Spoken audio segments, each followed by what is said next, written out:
यहाँ पर आपको चार आकृतियां दिख रही हैं। तो प्रश्न में दिया है कि निम्नांकित समांतर चतुर्भुजों से घिरे क्षेत्रों के क्षेत्रफल ज्ञात कीजिए।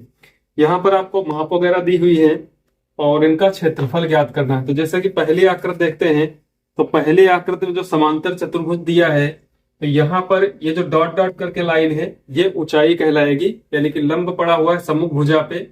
और ये जो साइड दी है 20 सेंटीमीटर। तो आप देखेंगे कि जिस भुजा पर लंब होता है वो क्या कहलाती है, आधार कहलाती है। तो यहाँ पर ये वाली साइड क्या है, आधार है। और समांतर चतुर्भुज में सम्मुख भुजाएं क्या होती हैं, समान होती हैं। तो यदि ये सामने वाली 20 सेंटीमीटर है, तो ये वाली भुजा भी यानी कि जो आधार है वो भी क्या होगा, 20 सेंटीमीटर होगा।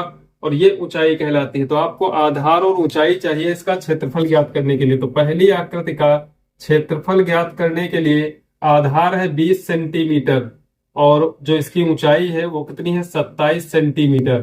तो आप इन दोनों की गुणा कराएंगे, 27 और 2 की गुणा होगी, 27 दूना 54 होता है और एक जीरो लगा देंगे, सेंटीमीटर स्क्वायर। तो यह आ जाएगा 540 सेंटीमीटर स्क्वायर। दूसरे चित्र को देखते हैं। तो यहाँ पर इस भुजा की माप दी है 8 सेंटीमीटर, इस भुजा की माप दी है 18 सेंटीमीटर और ये जो लंब डाला गया है इसकी माप है 16 सेंटीमीटर। तो यहाँ पर आप देखें कि इस भुजा पर लंब डाला गया है तो जो आधार कहलाएगा। और ये जो है भुजा की लंबाई कितनी होगी, इसके सामने वाली भुजा की माप दी है 8 सेंटीमीटर। तो इसका मतलब जो इसका आधार होगा वो भी 8 सेंटीमीटर होगा। इस भुजा से कोई मतलब नहीं है, तो यहाँ पर आधार 8 हो जाएगा और इसकी जो ऊंचाई है वो 16 हो जाएगी। तो दूसरे चित्र के लिए यहाँ पर क्षेत्रफल ज्ञात करते हैं। तो आधार आपको लिखना है 8 सेंटीमीटर और ऊंचाई इसकी 16 सेंटीमीटर दी हुई है। 16 अट्ठी 128 सेंटीमीटर स्क्वायर दूसरे आकृति का इसका क्षेत्रफल होगा। इसी प्रकार तीसरी आकृति में आते हैं। तो यहाँ पर आप देखते हैं, यहाँ पर आपको ऊंचाई जो दी है लंब की तो वो 18 सेंटीमीटर दी हुई है। इसके बाद दो भुजाएं दी है, तो ये 20 सेंटीमीटर और ये क्या है, 8 सेंटीमीटर है। तो यहाँ पर आप देखें कि लंब जो डाला गया है इस भुजा पे डाला गया है।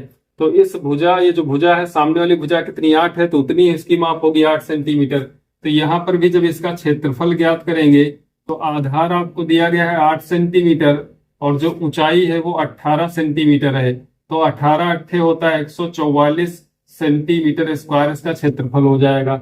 अब आते हैं चौथी आकृति में। तो यहाँ पर आप देखेंगे ये वाली भुजा दी है 13 सेंटीमीटर और यहाँ पर जो आपको लंब डाला गया है वो 24 सेंटीमीटर लंब, यानी ऊंचाई अलग से दी 24 सेंटीमीटर।